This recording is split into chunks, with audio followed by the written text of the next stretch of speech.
Are you tired of living in fear, frustration, and overwhelm? Well, if you are, stay tuned because I'd like to share a fascinating story with you that'll help you to overcome it. I'm Kathleen Rafter. I help people to become calm, clear, and confident so they can develop vibrant lives of inner peace. I'm a spiritual life coach and teacher and an EFT practitioner. So the story I'd like to share with you, I learned from the great Indian saint Paramahansa Yogananda, and it's about King Janaka. And the king was living in ancient times, and he was a very revered king. He was enlightened, and he was very kind. He was a very wealthy king, too. And young men in the area loved to study with him because they wanted to become enlightened, too. So once upon a time, a young would-be disciple came by the castle, and the king met with him, and he told the king that he'd love to study with him. And the king said, well, I do have an opening for a new student, but you're going to have to pass a test. Are you willing to take a test? And the would-be disciple said, of course, Your Majesty, what is it? He said, well, come back at midnight when everything is dark, and I will tell you what I'd like you to do. So the young man went home, and he came back at midnight, and it was pitch black. Now, if you can imagine this palace, it was just a huge palace. King Janaka was a very wealthy man, and he had a huge palace with lots of floors, lots of rooms, lots of decoration, lots of furniture. And what he asked the young man to do was to take an inventory of everything that was in the castle, all the articles that were there. And the only thing that he had to light his way was a flame and a small bowl of burning oil.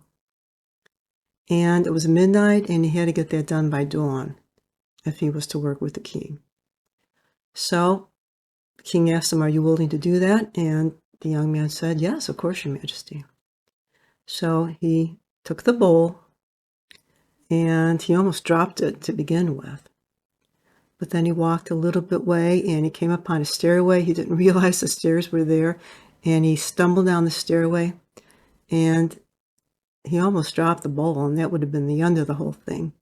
But he managed to gather himself together, and he went from room to room, and he had nothing to write with.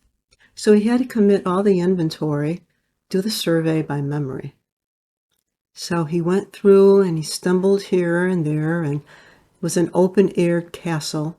So, the wind would blow, and he had to cover up the flame in order to keep it from blowing out. And little by little, he started to get his rhythm. He was able to, get it together. And he went through and he did the inventory for each one of those rooms. He had to walk upstairs, he had to walk downstairs, he had to go through a breezy courtyard, but he got it all done. And he came to the king, and it was before dawn. And the king asked him, so did you do what I asked you to do? And he said, yes, Your Majesty. And he went through and he recited all the inventory for each one of those rooms. And the king said, excellent job. I'm very proud of you. And I will take you on as a new student, as a new disciple. And this is your first lesson. He said, the flame in the oil bowl represented your awareness, your beingness, God's energy, universal energy within you. And all the things that you went through and did inventory of are your activities, your experiences all throughout the day. So if you are to reach enlightenment, what you need to do is to go through and bring your awareness into everything that you're doing, no matter what it is. And that applies to your everyday life too. No matter what your activities are, you need to pour God's energy, universal energy, your awareness, your beingness into those things. And it's easier for something that is simple, like maybe you're washing the dishes, or you're bathing, or you're taking a walk. You can feel the energy flowing within you while you're doing those things. For something that requires a lot of activity, a lot of concentration, what happens is that you'll take your awareness and you'll just kind of put it on the back burner. You're not going to send it away. It's going to be there with you, and your conscious awareness will come to the front. And while you're consciously doing something, the awareness is back there. And then when you're done with the activity that required all the conscious concentration, then you just have it trade places. So it's a dance going back and forth throughout your activities all throughout the day. You can think of it as a dance or maybe as a pendulum going back and forth. And you may come across stumbling just like the young disciple stumbled down the stairway, where you might have to cover over something like he had to cover over the flame. When those things come along, all you have to do is release them, whether it be a negative thought, a negative emotion, an attachment that you have, an aversion where you want to push something away. All you have to do is just release those things and then go back to looking into your awareness. How do you develop that awareness? It depends on where you are with respect to developing it. I can feel it within me. It's like an electric current within me. Some people might sense it as the same thing as an electric current, or they may see light within themselves, or they may hear the Om sound. It all depends on wherever you are in your development and what is, if you're more kinesthetic or you're more visual or you're more audio. It all depends.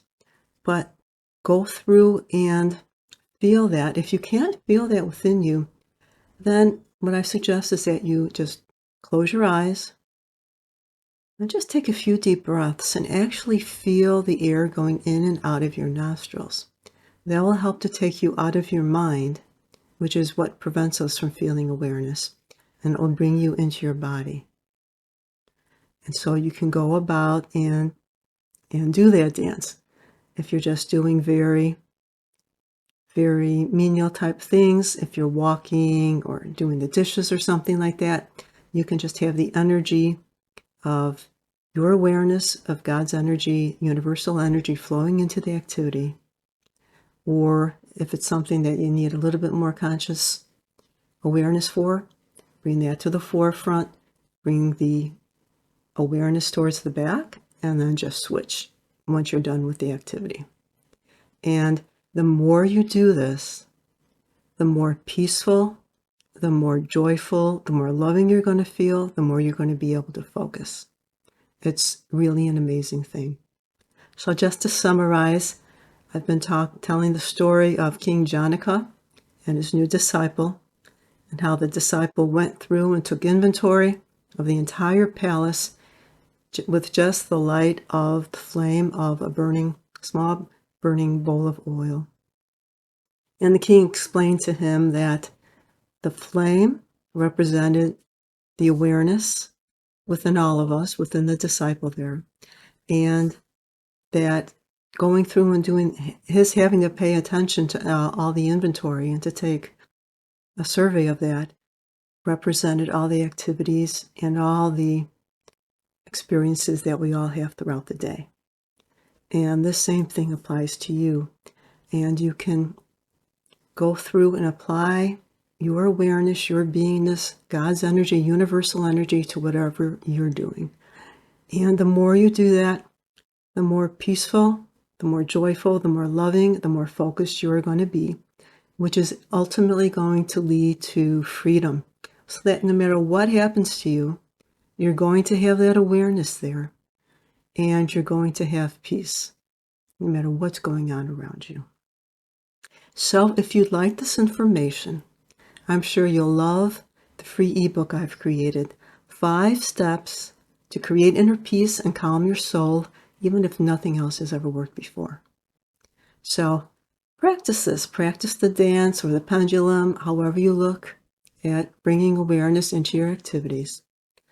And practice the steps in the ebook as well. Let me know how it's going. I'd love to hear from you. You can either leave a comment below the video here, or you can send me an email at kathy@kathleenrafter.com if you want to keep it more private. You'll be able to find the link for the ebook below this video. Try these out. Let me know if you have any questions, and I'll see you next week.